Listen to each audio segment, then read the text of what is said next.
Okay, good morning. Good morning, colleagues.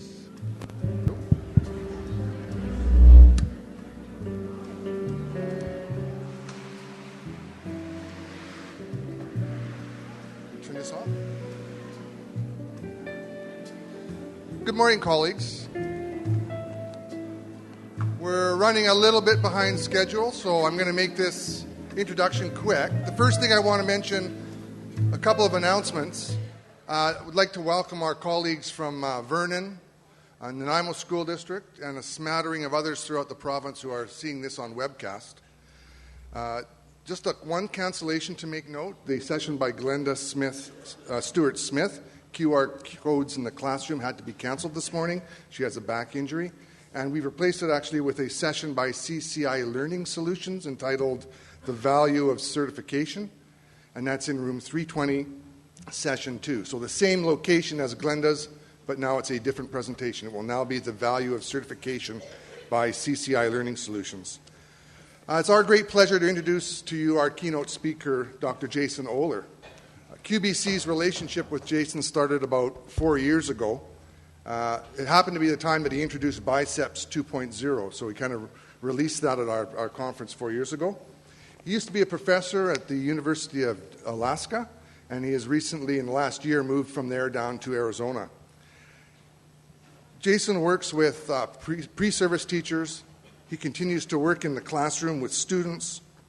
His presentations are always, pertinent, personal, and authentic. Today's presentation, as you can see, is on big data, augmented reality, semantic web, extreme BYOD, and transmedia, and it's entitled Trends That Bend. CUEBC is happy to welcome Jason Ohler to Vancouver. Jason. Thanks, Mike.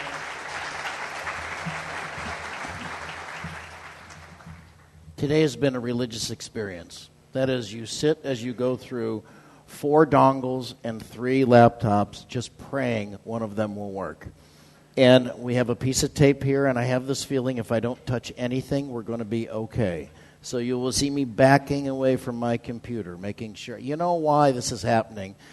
Because I said something derogatory about the iPad, and it's been rebelling. I can't believe we accepted a single tasking machine and called it cool, but we did. So anyway, I'm very sorry. I have to have this moment with my computer. I'm very sorry I said that about the iPad, okay? So just work today. I just need you for 75 minutes. If you go to speaker school, and I'm sure they exist, if you go to speaker school, they will tell you, make sure you only make 3 points. 3 points, because that is all the human mind can absorb. Well, I'm going to take a slightly different approach. I'm going to make 3,000, and you can choose the 3 you like. I don't think you want me to sell you 3 points. I think you have passed me the talking stick because I have spent the last 33 years of my life in educational technology. I was right there when educational technology version 2.0 began. 2.0 is distinguished from 1.0 in that we now had machines with which you could make your own stuff. That's the big dividing line about 3 decades ago. Ed tech existed, but it was basically people with PhDs are trying to get them, making laser discs and film strips, and they give them to teachers and watch what they did with them. They'd make notes on clipboards. They'd go back into the laboratory, and they redo it and so on. But there was a very strict division between consumer and producer. Then the TRS-80 and Apple IIe came out and so on, and finally we could make our own stuff. That's the dividing line. And I've been there since that started. And I think you have passed me the talking stick because you want to know historically what I've seen and how I'm going to project that into the future. There's not very much good to say about being old. But there is this one thing. Grandkids, that's always cool. But the other thing is that you definitely begin to see the trends. You definitely begin to see how human beings respond to all that incredible new stuff that comes out. And there are definitely patterns, and we definitely repeat those patterns. And in the end, humans are humans. And my heart and soul as an anthropologist, and you can't help but just sort of sit back and watch districts and school classrooms and so on like an anthropologist might. And so I'm going to share with you what I think are the 5 biggest trends that are just cresting over the hill that are coming into the classroom now. And as Mike said, those are big data, augmented reality, the semantic web, extreme BYOD, and transmedia storytelling. And we're going to wrap that all up in sort of a perspective called digital citizenship, which I know you have heard all about.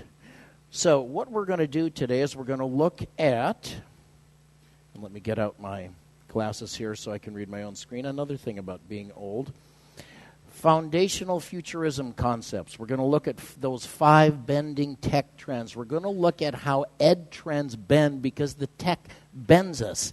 We're going to take a look at some student activities, which I probably won't get to, but that's fine. I'll get to them in the digital citizenship sectional breakout session. And then we're going to look at a number of detective questions that sort of guide us as anthropologists as we try to understand the stuff. And the first of those is the future goes on for a long time. What's your relationship with the future? And I will tell you that one of the things that I have noticed over the decades is that people develop a very personal relationship with the future. It doesn't mean the same to everybody. So if you're 50 and your psychological construct is you're going to live to be 80, then the future to you is 30 years, at the end of which it's lights out, not just for you, but sort of for everybody. Because at that point, the curtain comes down and the future becomes sort of a vague concept that becomes almost impossible to think about until you have grandkids. And those are my grandkids. Could you please say, "Oh, thank you very much"? That's Sullivan and that's Declan, and they're absolutely recalibrating. Sort of the word in our house is that my wife got grandkids and I got playmates. They're just a blast. And I get to sit and now talk to them and wonder what they're going to be taking to school when they're in 10th grade. And that is really a mind-boggling concept. And if you want to know what your relationship with the future is, what do you think will never happen? I can't tell you how often I heard smart people with PhDs, and smart people, tell me the things that would never happen. The internet will never catch on. Computers will never catch on. I mean, I'm not kidding you. This is hard for you younger people here to understand, but that is absolutely the way it was. And there were those of us in the early 80s who said, you know what? This speaks so directly to the ancient humans' need to communicate and connect and collaborate. There is no way this stuff isn't going to catch on. And we sort of wrote it despite a lot of complaints, laughter, derision from smart people all around us. And guess what? Neener, neener. And what I'm really here to do is to tell you a story.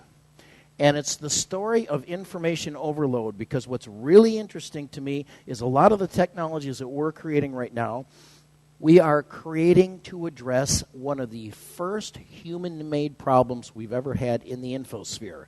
We've created pollution and overpopulation and a couple other things in RL, in real life, but in the infosphere, we have created our first real issue, and that is information overload. And all 5 of those tech trends are trying to address that in some way, because now that we're awash in information, now that I can go out and Google something and get 50 gazillion hits in less than a second, what do I do with that? How does that make me better off? And so now there's this massive scurry to make sure that we can organize all this stuff so that we can make it accessible to us, so that we don't become victims of our own success. Now, every story has a hero. There she is. She's screaming because she's information overloaded. And every story has a good arc, a good narrative arc. Here's mine. Slaying the dragon of info overwhelmment and saving the digitally deluged through connected information. I took that to Hollywood, and they said, huh? So I took them this. How about this? A drowning girl is rescued and falls in love or the world of information? They said, a little better, you need to keep working on it. But that's basically the story. And the backstory here begins with that right there. That was my information source when I was in high school. I remember when I had to do a report, I went down to the library and I hoped and I prayed that whatever volume of the encyclopedia that I needed wasn't already checked out. That's what I had. And we fast forward to today where we have 62 million hits for the term global warming in less than a second. What do we do with that? I'll tell you what most of us do. We check out the first 4 or 5 hits and go, oh yeah, now I see, I understand. You think, God, no you don't. There's an excellent chance you understand nothing at this point, which is why those 5 trends that bend have become so important. So we have that, and that gives us the dragon, and every good story, I don't care what it is, every good story that you love, that you read, that you watch, has a dragon that you need to slay, and usually on multiple levels. There's usually an internal dragon, some lack of confidence, some crisis in identity, and if you slay that, and at the same time you slay a real dragon, you've got yourself a great movie. And that's what we're looking for. And so now we have to slay the dragon of info overwhelmment so that hero right there, and that's all the social media she really should check every day if she wants to be a good digital online citizen. We throw her a life saver in a ocean of info overwhelmment. First of all, a couple of contact points. Back up. Yep. A couple of contact points. Where do I get all this stuff? I spend a couple hours a day at this point, now that I'm retired. Retired. That's funny. Being retired means you get to go out and buy new tires and get tired all over again. But it's great. I mean, I love this stuff. I've been sort of a techno-anthropologist for over 3 decades, so I spend a couple hours a day on listservs consulting these sources here to find out what's just been invented, because I think in that is our trajectory as digital citizens, as technological human beings.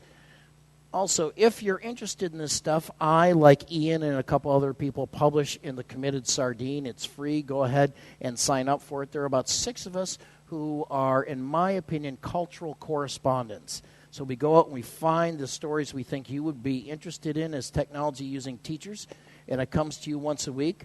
The books that I've written that I will be talking about are my novel, Then What? About the Future of Technology and Learning. My first book there, Taming the Beast. My more recent books, Digital Storytelling in the Classroom, which I'm happy to say is in its second printing, and Digital Community, Digital Citizen, which is all about the digital citizenship thing. I teach for a media psychology PhD program, half-time. Mostly clicks, a little bit of bricks, but it's been absolutely fascinating to have people actually conduct research in the area of media psychology and to be close at hand for all that stuff. And I want to tell you that I also teach for the University of Alaska still, even though I left there as a professor emeritus a couple of years ago, and they asked me to do a MOOC on digital citizenship, and that will be available to absolutely the whole wide world for absolutely free starting in January.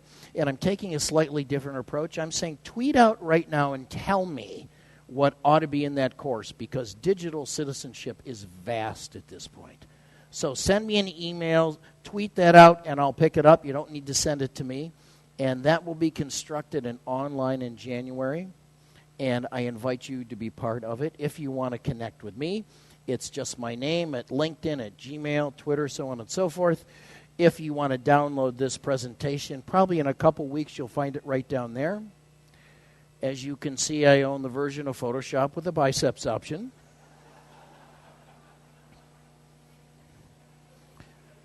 It's so much easier than actually exercising. Well, who's got time? You know, I make jokes about that, you guys, all the time. But here's the reality. I turned 60. I will take every bit of help I can get. Surely there are machines out there that can simulate exercise, so I can just sit there and tweet and not have to worry about getting to the gym. Maybe something like the CVAC pod would be helpful to me. And it's a very interesting machine. You can sit in it, and you don't simulate exercise so much as you simulate altitude, and you get that feeling of exercising. But probably what I really want is something closer to this.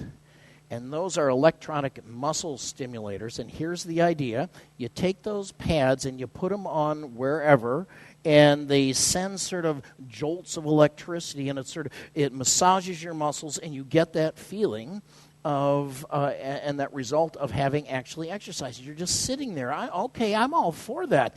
I think there's probably some dubious science at work here, but it's only 2013. The sun doesn't burn out for another couple billion years. I mean, I think we're just getting going on this stuff.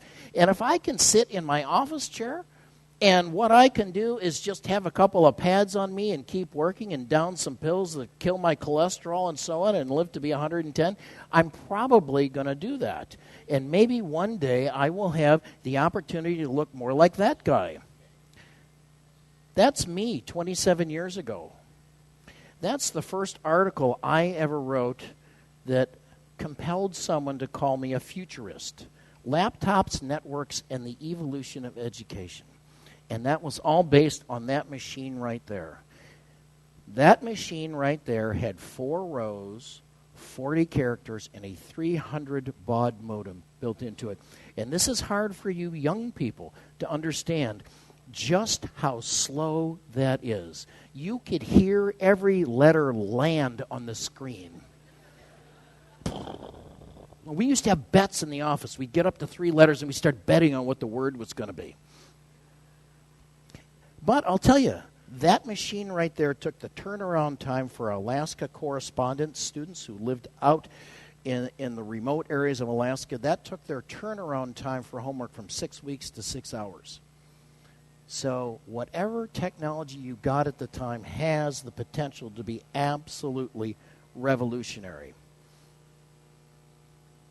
And in that article, I started to throw around the C concept, collaboration. It's hard to explain just how revolutionary this was. But I said things like the result will be a new way in which teachers and students structure their relationship. It just seemed inevitable that if everyone had access to the information, we were going to have to sort of share the stage. How else were we going to work together? And there was going to be so much information available to our students, they're going to have to work together. Absolutely revolutionary concepts. You got to understand, we were still in rows at that point. Wooden desks, sharp pencils. And this stuff was coming. And there were those people who sort of believed it was here to stay. It was just a question of when we would catch up, when manufacturing would catch up with it. But there was no doubt in our minds that this was a trend that was going to keep going. Anyway, back to the whole biological thing.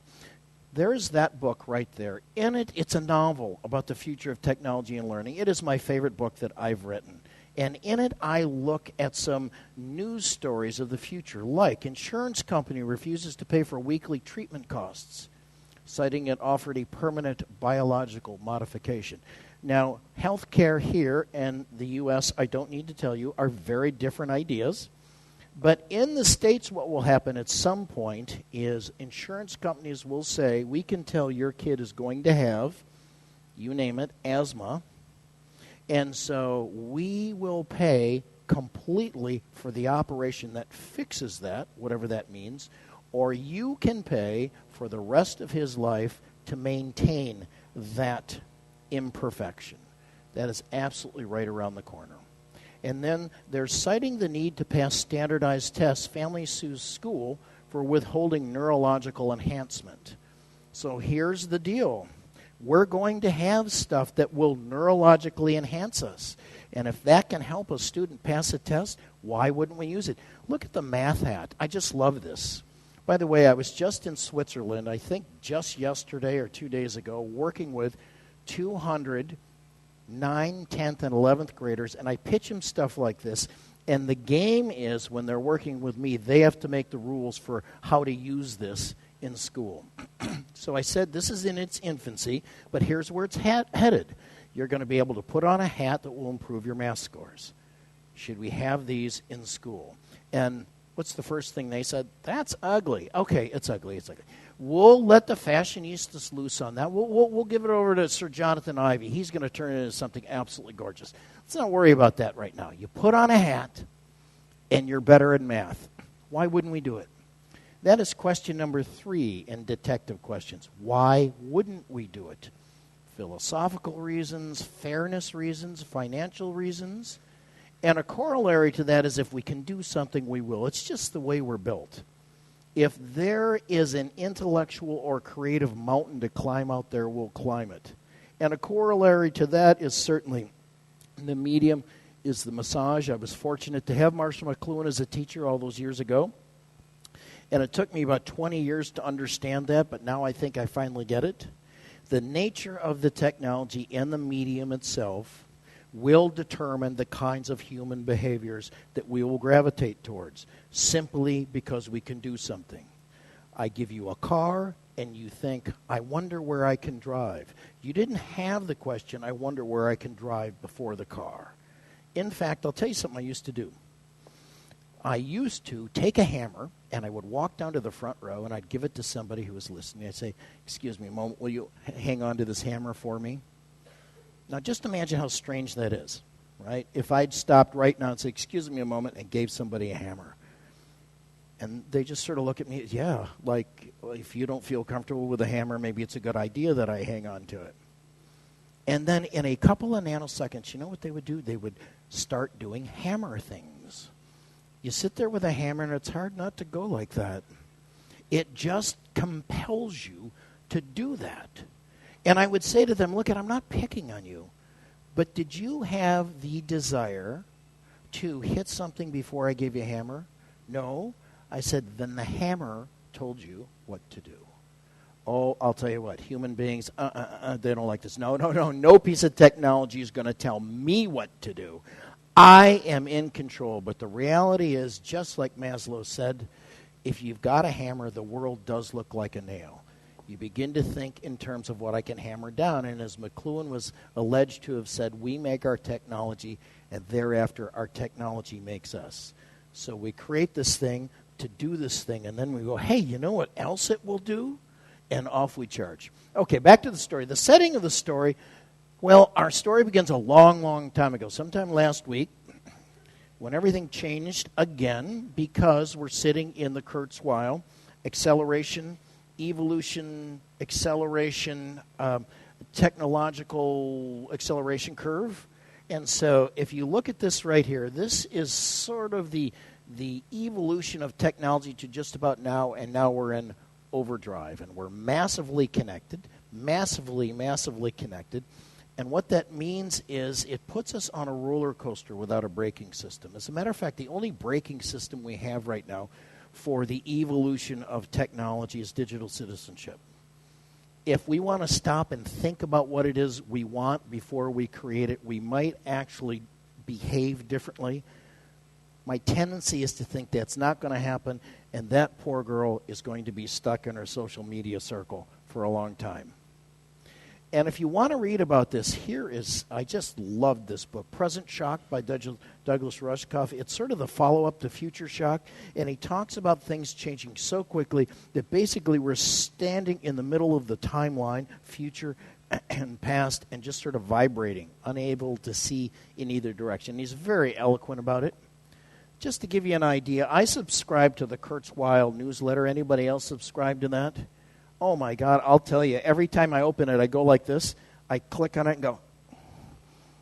And then you sort of open your eyes and you look at just all the science fiction stuff that was created just in the last 7 days. Baby's life saved with 3D printer.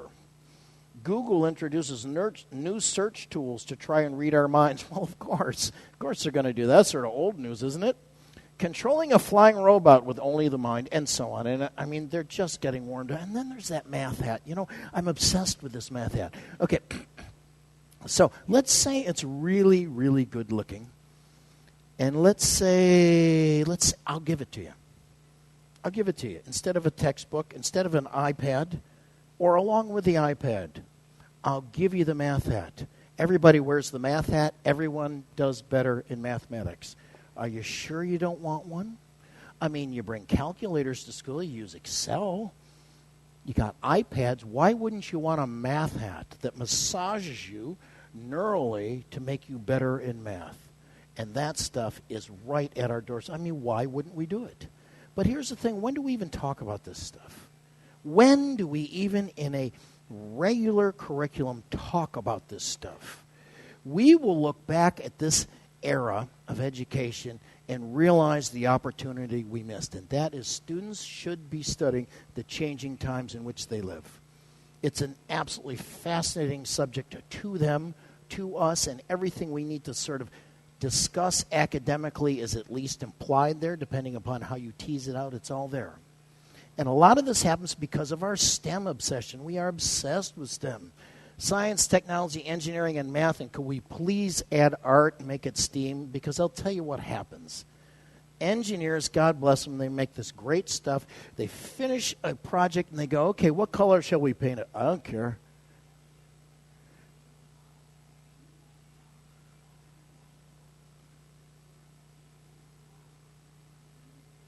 How oddly appropriate.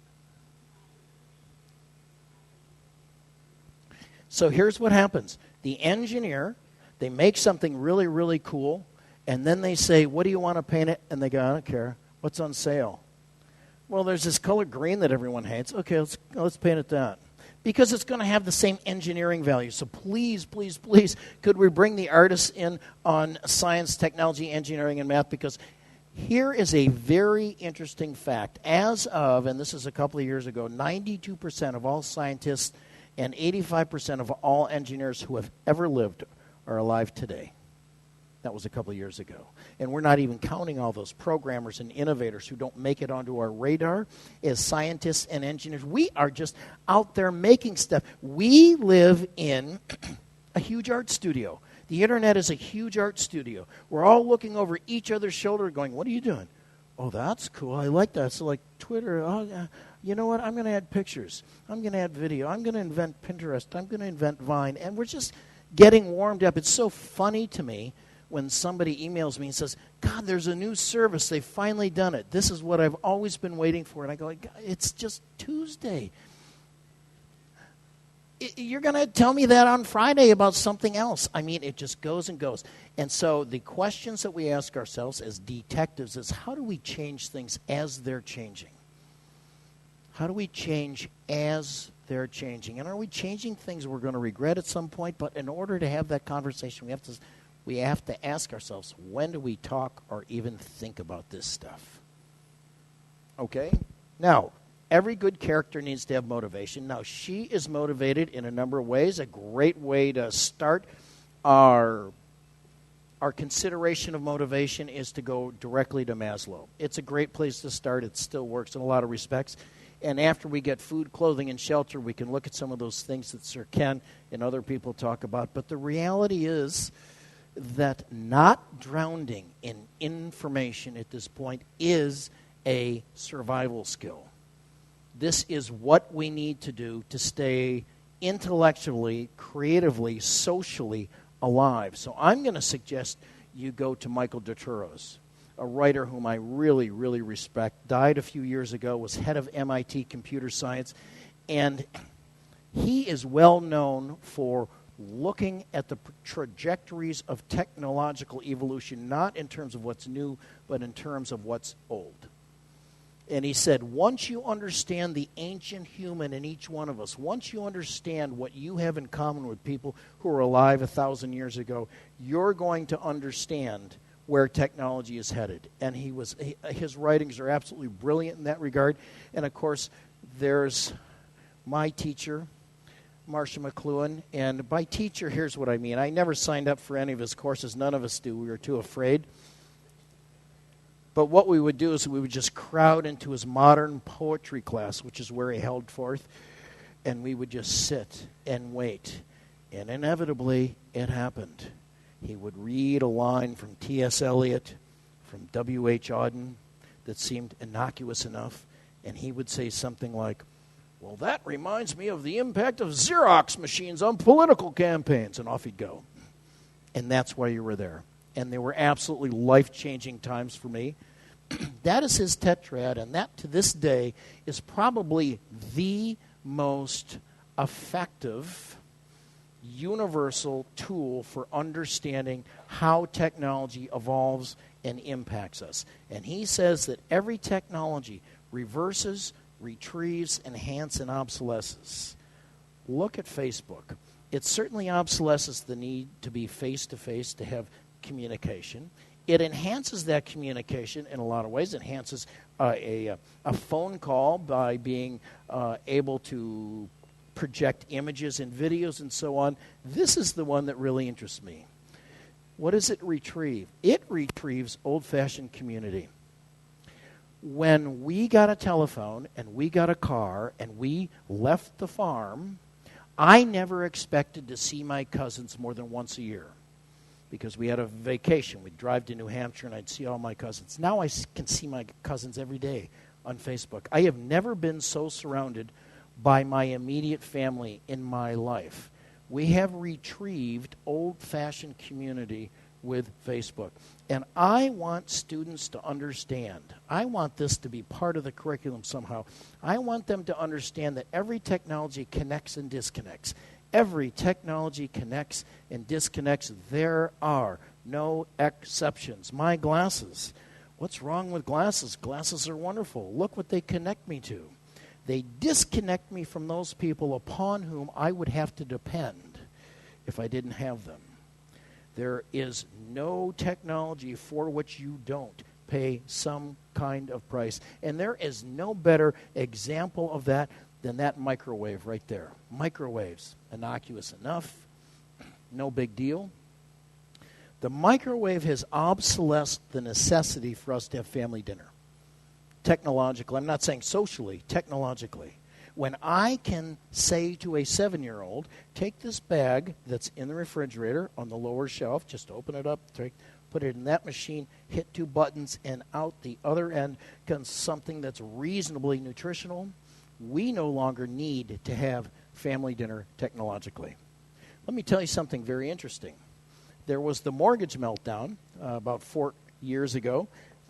Arizona was particularly hard hit, and there was tons of stuff on the market. And my wife and I looked at, 100 homes. They were all over the place. And we began to notice a very interesting pattern. The older homes had something called a dining room. Remember a dining room? Dining room is where I went every day after school, and my dad, who was a teacher, looked me in the eye and said, "So what'd you learn today in school?" And that is where we went to eat and talk and behave like a family. The newer homes did not have dining rooms anymore. They had, as far as I can tell, feeding troughs attached to the kitchen. They also had family rooms, and the focus of a family room was a large screen TV. So that room that used to be dedicated to people talking has been replaced by a room in which if you talk, people go, shh, because they're watching a movie. I'm going to go out on a limb and say something I can't prove whatsoever, but that was caused, at least in part, by that machine right there, because we no longer need the dining room. Which leads us to question number 7 as a detective. Does one compelling benefit justify the existence of a technology? I can give you 100 reasons not to have a car, but what trumps it all is the fact that it gets you from point A to point V very quickly. And so all the stuff in the negative column, we don't really care about if we've got something really compelling in the positive column. So does one compelling benefit justify the existence of? Yes, or that's how we behave. And does one person's access becomes everyone's right? Well, that's certainly how we behave. We would certainly consider it deprivation if someone wanted a cell phone and couldn't have one because they couldn't afford it. That wouldn't be fair at this point. You know, I'm back to the math hat. Okay, I'm obsessed with this thing. Okay, here's the deal. I'll give it to you. I'll give you free upgrades for 3 years. All I ask is that when your kids are wearing it, that Facebook gets to read their thoughts. You okay with that? It's sort of what's happening now. But they get better math scores. Why wouldn't we do it? And you know what? Here's the thing. Here's the big question. Here's question number one as we head into the 5 trends that bend. We can have what we want, ladies and gentlemen. We can have anything we want. Oh, yeah, really? Well, I want my cell phone to act as my health monitor and adjust my heat at home when I'm 5,000 miles away and be able to identify music that I'm listening to and automatically translate a sign that I'm looking at into my mother tongue. I want that. You can have that. It's really rather remarkable what you can have. You can have whatever you want. The real question now is, what do we want? That used to be the kind of philosophical question along the lines of how many angels fit on the head of a pin. Just one of those things you sort of sit around and drink too much coffee and talk about in philosophy class. This is now a very real question. We can have what we want. What do we want? And when do we talk about this stuff? When do we talk about what we want? Good luck finding that in an average conversation over a over dinner, in a classroom. I'm not saying people don't, but boy, if that is the question, it should be happening a lot, and I sense that it's not. Okay, on to trends that bend. The first one has to be big data, and you are looking at the picture of a 737, and let me tell you why you're looking at the picture of a 737. Because a 737 en route from Seattle to Anchorage last December had to make an emergency landing in Juneau because one of its engines stopped working. Just boop, no more engine. Uh-oh. So I set up a Google alert for that 737 engine failure because I spend a lot of time in 737s, and sure enough, there were 2 more in 3 months. I thought, not good. Seeing a pattern. Here's the bottom line. About a week later, I was on the phone with a guy from the Federal Aviation Administration, the FAA, from the U.S., who said, Jason, I appreciate your concern, but here's the deal. Before that plane landed in Juneau, huddled around a table in Seattle were people from GE who made the engine, Boeing who bought the engine, Alaska Airlines who was using the engine, and people from the FAA, and we were looking at about 10 terabytes of data, and we'd already figured out the problem. I said, wow, that's impressive. 10 terabytes of data. He says, oh, yeah, it's all live streamed. Every plane live streams now.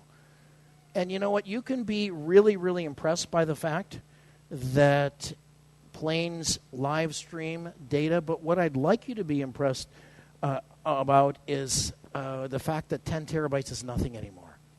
It's just absolutely nothing anymore. That is one measly little plane ride of 3,000 that happen in the U.S. every day, and that was just from Seattle to Anchorage. Where do we put all that stuff? Well, we don't put it there anymore.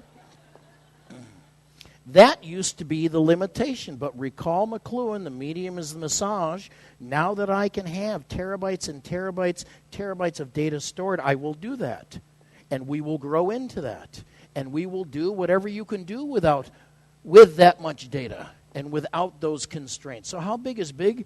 Well, let's take a look at some numbers. 35 million is nothing anymore. We're so jaded. Oh, big deal. There, I've got that many protons in my fingernail. I do. Big deal. Well, that is the approximate number of Google hits for global warming. When I searched it recently, it was 62 million at one point. Now it's 35. Who knows? Maybe people got in and deleted a bunch of stuff.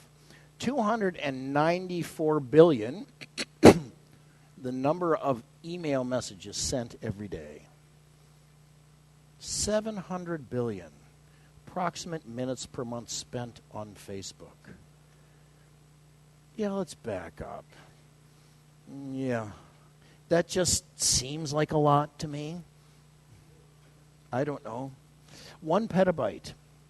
Here's what's interesting about 1 petabyte. It's that many filing cabinets, but who cares? I mean, because nobody has that many filing cabinets. But here's what it is. 2.5 petabytes of data is the amount of information, customer information, that Walmart collects every hour. 24 is the amount of data collected by Google, 30 plus Facebook, and that is every day, yes, I believe every day. And I hope you know, and let's just have this moment where we say it out loud, Facebook and Google do read all of your posts. They're very open about this, which is why when you've been talking about how much you really want to get out of the rain in Vancouver, suddenly you see ads for cheap fares to Hawaii on the right-hand side. They can take your personal information, figure out what you weigh, how tall you are, and what size swimming trunks you need. And you will see stuff like that. This is down to a science now. And it's the way they do business, and they're very open about it. And none of us are standing up and saying, hey, you shouldn't do that, because you know what they'd say? Oh, so you want swimming trunks that are the wrong size? That's sort of the way it works, because our output is their input. That's how big data works. 2.7 zettabytes. Okay, it's that or all those zeros. That's just so many zeros. That's the amount of web information created, replicated, redistributed on the web. It'll be more than twice that by 2015. Yeah, sure, I keep up on what's going on the web. And that leads to stuff like that. Let me rant a little bit about mathematics. That right there is an infographic, is a mathematically designed graph of someone's Facebook network. Mathematics used to mean solving for X. Mathematics now needs to take on the task of, one, helping our students create businesses and run them in the digital age. And just as an aside, every kind of mathematics I needed to run my life, the business end of my life, beyond basic algebra, I had to teach myself after I left high school. Why is that? Why don't we have a strand in mathematics that I like to call entrepreneurial math? We just stand up and we say, not everyone wants to be an astronaut. So why don't we give them the tools they need to go out and run companies and do all that sort of stuff that they seem to have to wait until college to figure out. Anyway, don't get me revved up. My cardiologist says that's a bad idea. I don't actually have a cardiologist. I will one day, no doubt. That is a graph of Facebook activity. Anyway, here's the bottom line. Big data is no big deal. It's just no big deal anymore. And we have, in our world of big data, no hiding. No hiding. When I was working with those kids in Switzerland, I said, okay, you guys, we were talking about digital footprints. And most conversations with kids about digital footprints are very negative. You got that picture, you passed out, and no, you're not going to get a job. And I said, you know what, I suppose that's all true. Let's talk about what you want on your digital footprint. Let's say tomorrow you're going to create the e-portfolio that rocks. What's going to be on it? And then we spend an hour about what that might look like and so on.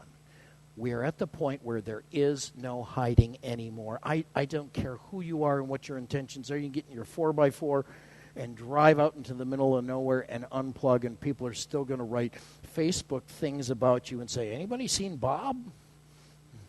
They're going to put a picture of you, and you're not even there. You've tried to unplug. It's just you are eminently searchable. So given the fact that we're going to search for people, what do we want them to find? We have what we call the 4 V's in big data: volume, velocity, variety, and veracity. Here's the newcomer to that. Velocity. I have PhD students who study things and gather data, and the last thing in the world they want is data with velocity. They take their data input, they stop, and they go ahead and analyze it. Basically, predictive analytics, which is the math we all use now to make sense of big data, depends upon data changing every nanosecond. So the way predictive analytics works is they take all the stuff on Facebook. Some guy, by the way, has figured out by reading your Facebook entries whether you're a good credit risk. Yeah, I mean, people like that to me, are dangerous. What are they going to think of next? Anyway, good for him. Facebook, something coming out of Google Glasses, your credit card, your digital footprint, and they predict the future. They're always looking for the future. Their bottom line is they want to sell you something. Well, we have predictive analytics in education, and I'll talk about that in just a minute.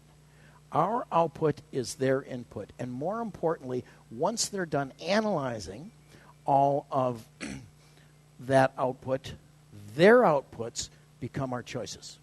So then we live in a bubble. So you want to get out of Vancouver, and you've been talking about Hawaii. Notice they didn't give you the option to go to Fiji. Here's your bubble. Your bubble is the Hawaii bubble. You've defined it. So how does that help our hero in her quest to deal with information overload? Well, it's got a tremendous upside, obviously. It's going to take all that data out there that you're creating and make sense of it and feed it back to you. It's almost like they're running research on you saying, this is who you are, or this is what we infer you want. Do you agree with it? Is this what you're looking for? Did you want something different? And then we look at all of the connects and disconnects and what the implications are for education. Let me show you one. Big data makes its mark on schools for better or for worse. Here are the bullet points out of that article. Info on millions of students. We have names, grades, learning habits, test scores. No need for parent permission in some cases because parents have already signed something. They didn't know this was coming, but they signed it saying, yeah, whatever, go ahead and collect whatever it is you need. The model here is the medical model. If you're a doctor and you're treating a patient, wouldn't you want to know absolutely everything about them? So we're going to port that over to education. You're dealing with a student who is struggling with quadratic equations. Wouldn't you want to know everything about that student so you could help them? And there are obvious issues with that. That sort of puts that student in a bubble, suggesting that at 5th grade the problem with him understanding quadratic equations is his mathematical acumen, when maybe he's just so bored at school he could care less. I mean, it makes all sorts of assumptions, and there are a lot of parents who don't like this because they're smart enough to know that data is like water. So the data collects in a little puddle, and before you know it, it might take years, but it finds its way to the ocean. And are we sure that we want our students, their past, tracked in terms of their academic achievements? I mean, here's the burden of having too much information, you guys. You have in front of you CVs from 2 people. You got to hire one of them. They are functionally equivalent. They've got great recommendations. Both got 5 years of experience. This one has a past in which they didn't really care about school or didn't do very well until the 9th grade. And there's that part of you that would go, well, I know, it's just the 9th grade. But there's also that part of you that's going to go, you know what, I've got this information, now I have to act on it. And it gets weirder than that. You have DNA printouts. 2 people, functionally equivalent. That one has the gene supposedly, but we're not sure yet, marginally connected to alcoholism, violent behavior. You can't hire that person because you knew better. It's called the burden of too much information, and we're still adjusting to that. Have we added Facebook activity to this? Not yet, but I'll tell you, it's just right around the corner. We're going to take all of their academic information. Someone's going to come along with their Facebook activity, probably the same guy who figured out how to figure out whether you're a good credit risk just by looking at your Facebook conversations, merge them, and go, yeah, I don't know, that kid's not headed for college. All of those things are absolutely right around the corner. And here's the thing, does one compelling benefit justify the existence of a technology? Well, you help one kid with math because you had that information. And someone's going to say, yeah, it does. See, it helped Bobby over here. Yeah, I know, but there's all these other kids that are going, why you got this information on me? Well, we helped Bobby. And then what happens is, okay, if you help Bobby, I want you to help my kid too. And then it becomes, how do we manage our digital footprint? And I talk a lot about that in the sectional on digital citizenship. If we don't watch it, we're going to live in a filter bubble, what Nicholas Negroponte called the daily me, because I go out and say, okay, give me news about this and news about this. I'm now just reading myself. I don't know. I think I'm pretty cool, but I'm not the be-all, end-all. I think I probably need some help with whatever my myopia is, which is why in my book I say at some point we're going to go out and hire freedom and myopia consultants. And we're going to go to them and say, you know what, I've got a filter. We've all got a filter. I want to become a more balanced human being. What is it I should be reading, viewing? Who should I be talking to?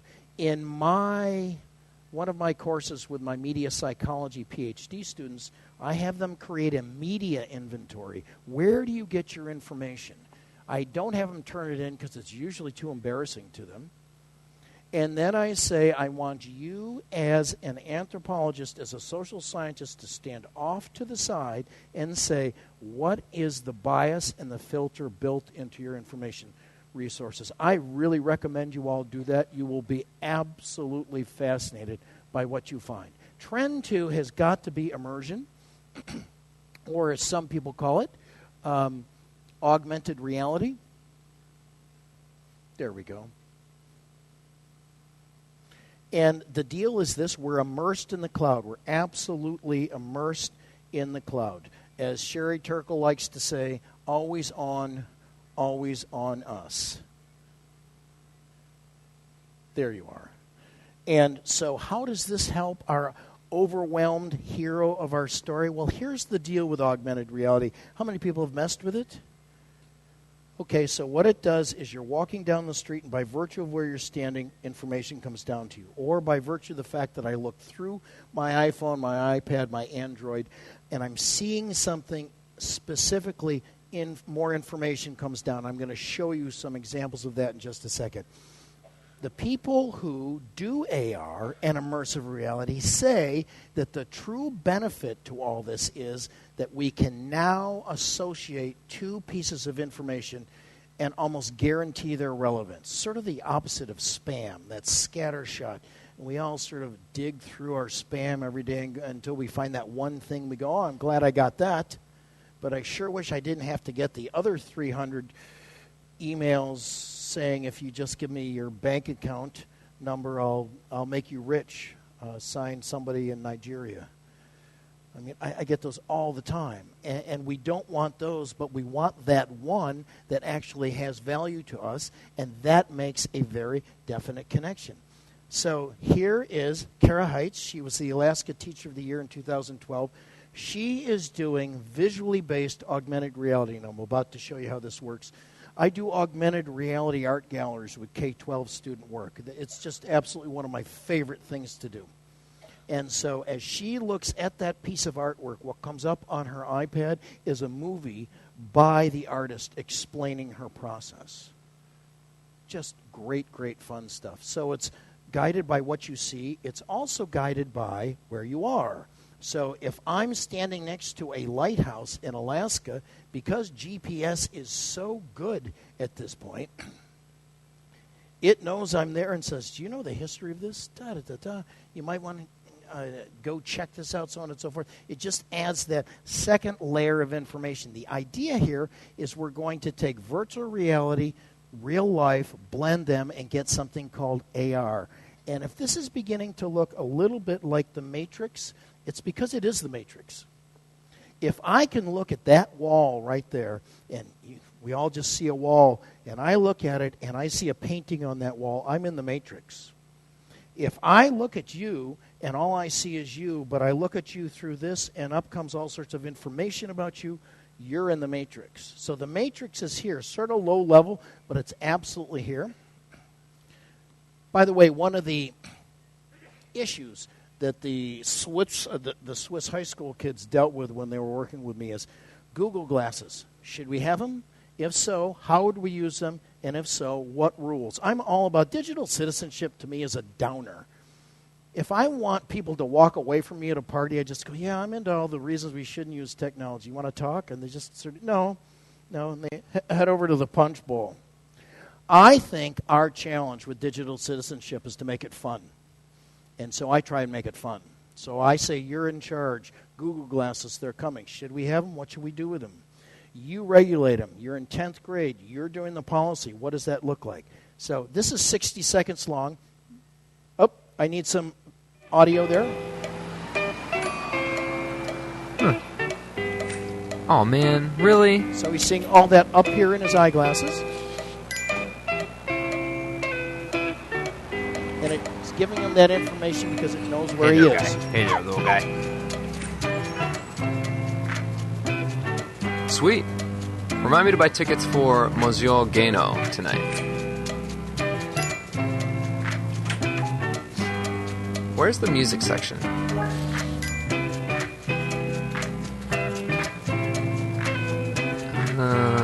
Oh, yes, this is it. Is Paul here yet? Huh. Hey, dude, how's it going? And yes, there are plenty of reports of people walking along, watching television on their Google Glasses and walking right into a wall. You knew it had to happen. So here is visually triggered augmented reality. And let me tell you what this is because it's a little noisy, the video is. So this is an art gallery. Recall the first image I showed you of that. And this is me looking at a piece of artwork up on a wall.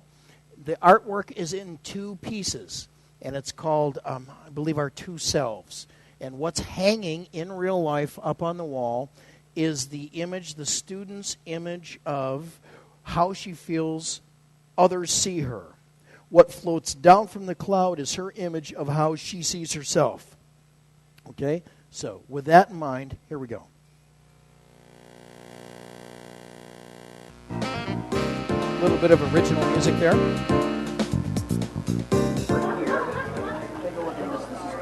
Dialogues. And so these are two parts of ourselves having a conversation. So let's come on up here and take a look. And what's on the right-hand side came down from the cloud. Let's do that again. So, and that triggers that overlay that you see right there.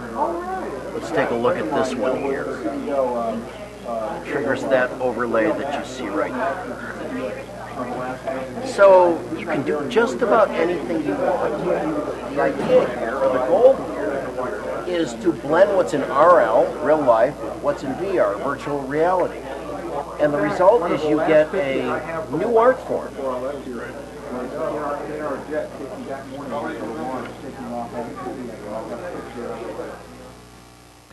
And it won't just be about what you see, it'll be about what you sense. We've just crossed over some line where we can now record touch. That's even hard for me to think about what that is. But we can now record touch. And it's not just what you sense, it's what you sense. We're in the world of big data, so it's what you sense and what you want in terms of how we connect those things. I'm working with a group of students who are putting together an augmented reality tourism tour. So imagine this. People are walking down the street, tourists, they're off the boat, they've got credit cards, that's why they're here. They want to buy stuff, and they're walking past your store, and up comes 2-for-1 sale.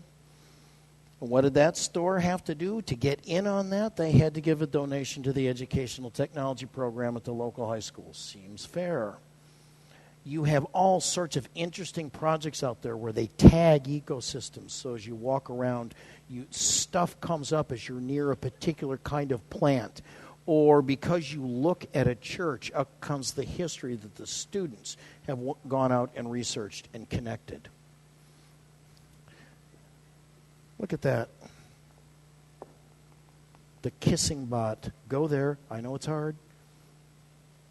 Okay, so in terms of recording touch and connecting two pieces of information, you put your lips around that.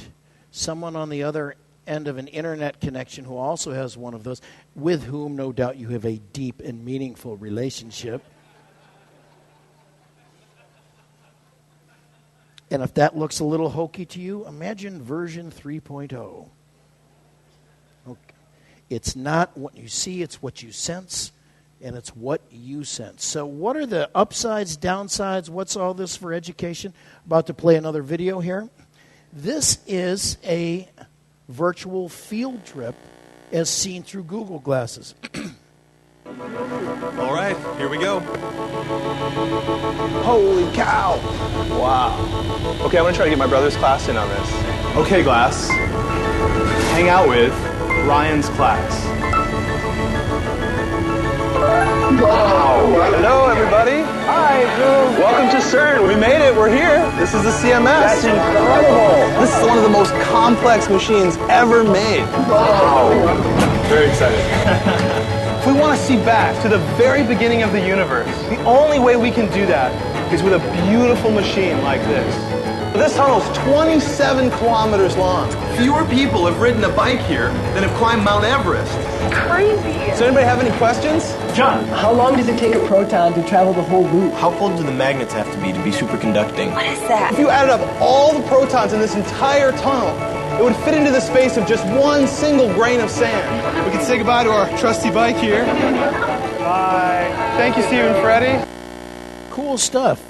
But then on the other hand, you got something like this. This is a comedy sketch, but it's just not that far away from what could really happen. They're on a blind date. He's got Google Glasses. Here we go. Another video. So it's Jennifer Swanson. Yeah. Google Jennifer Swanson.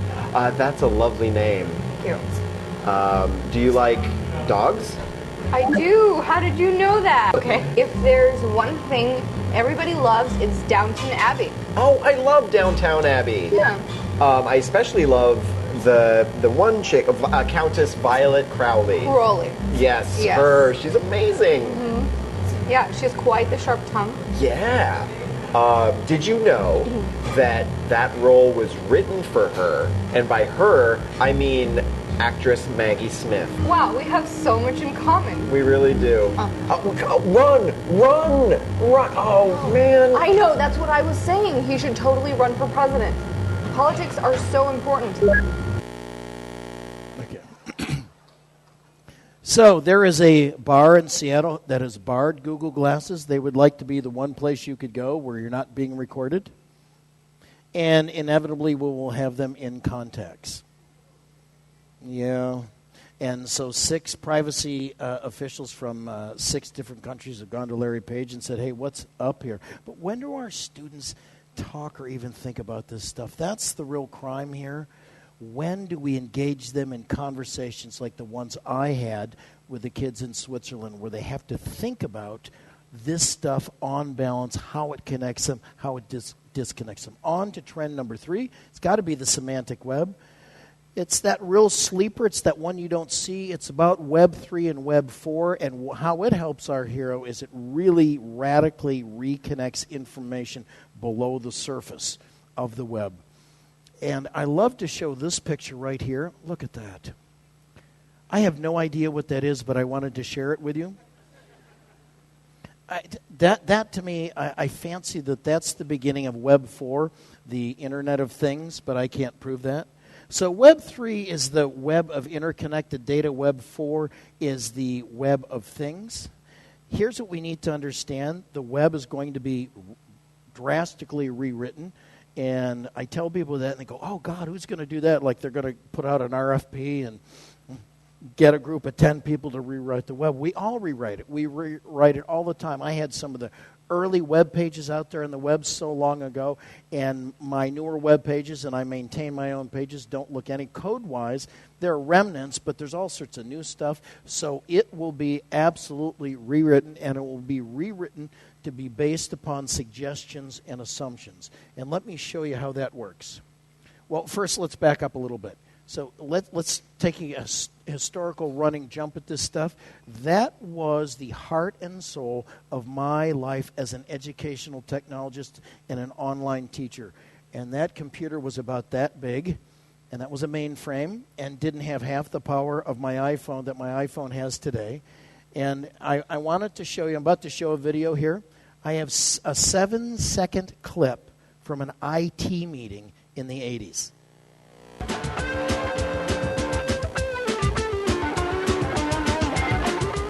It's a very rare clip. I'll share it with you if you want.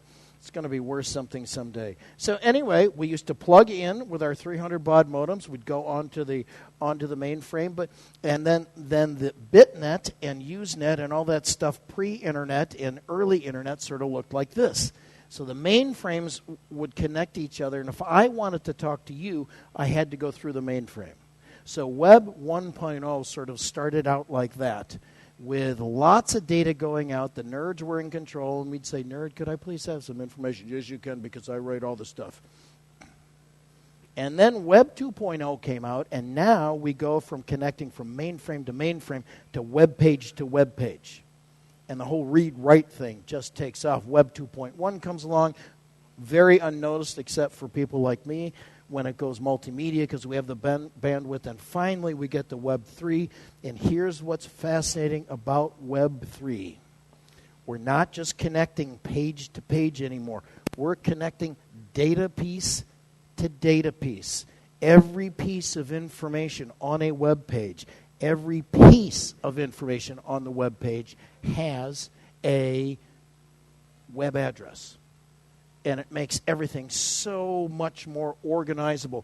Here is a search for Michael Jackson. Here's what you're used to getting. Web 2 just says, here's your 35 gazillion hits, and get out your shovel and start digging. Web 3 says, I'm going to make some suggestions and assumptions about what I think you want, and that's what the Web 3 search looks like now. All of this happening below the surface.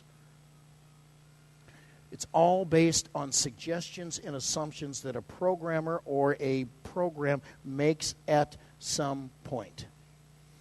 So Web 4 are things are connecting to things. This is already in progress, but just let me give you an example.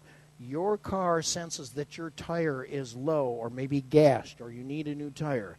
It knows that, and it goes out to find the nearest gas station, checks its inventory to see if you have what it is that you need, calls them and says, do you have a technician who can help us? And when they say yes, on comes a map, and basically it steers your car there. Things are talking to things. Everything will have a web address. This dongle will have a web address.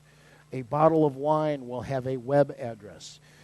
The days of going out and buying a bottle of wine and you buy 10 of them and they just take one and go like this, scan the barcode, over. Because each one is absolutely unique because each one has information. Everything is an app holder. What information would it have? It's gone bad. It's over its date. You name it. Just to give you an idea. Okay. Need some sound? A cell made by... Let me back up.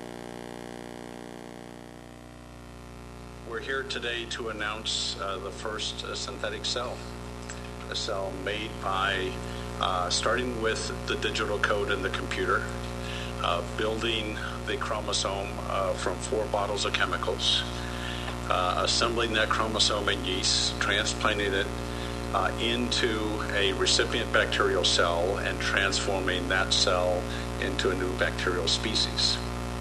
So this is the first self-replicating species that we've had on the planet whose parent is a computer. It also is the first species to have its own website encoded in its genetic code. Oh, no big deal, just making people. But when do we talk about this stuff? And you should see everything at this point as an app holder. I was speaking at ISTE last year. There was a security camera right there. And those security cameras right now that take a picture of your car to determine whether they're speeding, there's already people out there trying to determine whether you're driving erratically. What would the algorithm look like if you didn't turn on your signal when you changed lanes? Everything is an app holder, which leads us to a conversation about artificial intelligence, which we don't have time to have. But MOOCs, everybody, you know what a MOOC is? Okay, this is scaring the absolute spirit out of university professors everywhere, which, you know, that might be a good idea. But the idea right here is, can essays be graded by artificial intelligence? And I have seen software that does a good job at the grammatical level. And I have offered to be sort of the Kasparov against the software to see whether it can do a better job than I do. I'm really, really curious because, quite frankly, I'm tired of correcting students' split infinitives. I would much rather just talk to them about their ideas and how well they express them. Anyway, so what does this do for us? What should we be aware of? It all depends on who controls the suggestion box. Because here's the deal. People are going to make suggestions about how data should be connected below the surface where you can't see it. And who are those people? What do they believe in? I mean, on one level you think, well, wouldn't it be just really, really sort of straightforward and objective? Yeah, I don't know. I don't think so. I think at some point you have to decide whether that's going to be connected to that, and you're going to have to make some sort of personal or political decision. Who are those people? Trend 4 is extreme BYOD, and that's all that stuff that you hear about, wearable technology. Let's remind ourselves that bring your own device for some people was driven by cost. I am guilty. I've helped school districts all over the place put together bond issues so they go out and buy those big hulking computers. That's all we had at the time, right? It took 2 people to lift it. They would demagnetize magnets if you came near them. And then I said, you know what, I'm sorry, you guys. I know you're not done paying off that bond, but you need laptops. They go, oh, Jason, I don't know. Okay, we'll get laptops. Oh, sorry, you really should have iPads. And now they're saying, you know what, all we know is that we're going to need something. We don't know what it is, and we're not going to be able to afford it. So, kids, bring what you've got. And that's going to become the new normal. And I'll tell you, it's not just money. If it's everyone wants their own individualized workspace. If we were to take all of our computers and we were to line them up here, and we would see that everybody's workspace is different. So it's not just that, even if you can afford to keep giving them a standard build machine, no one wants a standard build machine. You don't want a standard build machine. You've gone out onto the web last week and found a really cool piece of software that's not part of the standard build. You'd like to use that. The days of saying boot up Excel and do something are rapidly coming to a close. We're going to say solve a problem. I don't care how you do it. As a matter of fact, part of reporting in is where did you go on the web to find your stuff, and what software did you use to do this? What app did you use to do? We will depend upon people having different approaches to the same problem. They just want to emulate us. So this helps us because she gets to hop in to this world any way she wants with her standardized workspace. IT will have to adapt. IT depends upon the standard build. Something goes down on your laptop. They say, give it to me. Fixed. And they're going to go crazy and understand that. I mean, my heart goes out to them. But we will have wearable technology. You will have an option for connectivity on a Hawaiian shirt at some point. And you will have options for things that are outside you. So it's not just extreme BYOD in terms of clothing and so on. You may want to bring your robot to school. And why wouldn't we do that? We bring iPads. Why wouldn't we do that? We've got all these things now, controlling flying robots and teaching robots. You know what? But I'm back to that math hat. I'm obsessed with that thing. Anyway, why wouldn't we do it? So, what's in it for us? I'm coming into the end here. I see I got 3 minutes, so I'm going to sort of move along here.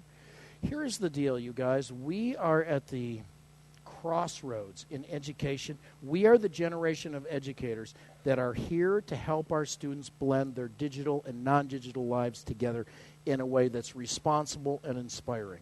It's entirely up to us. That's how we will be judged. We will be judged historically by how well we did that. And while we're doing that, let's brand BYOD on-off. We're going to brand BYOD on-off. We're going to say, kids, we let you bring your stuff to school. That's great. Turn it on now. We need it in biology, history, whatever it is we're doing. And now turn them off because we're going to do something really, really strange to you. Yeah, what's that? We're going to talk to each other. The art of conversation is, as far as I can tell, about half dead at this point among young people. The ability to sit across the table and have an unmediated conversation. On-off. Let's brand it on-off. Trend 5 is transmedia. Here's the deal. Transmedia is pretty much all about storytelling, though you can use it for branding, you can use it for your organizations. It is absolutely huge in business, hasn't hit education yet, but it's just coming over the hill.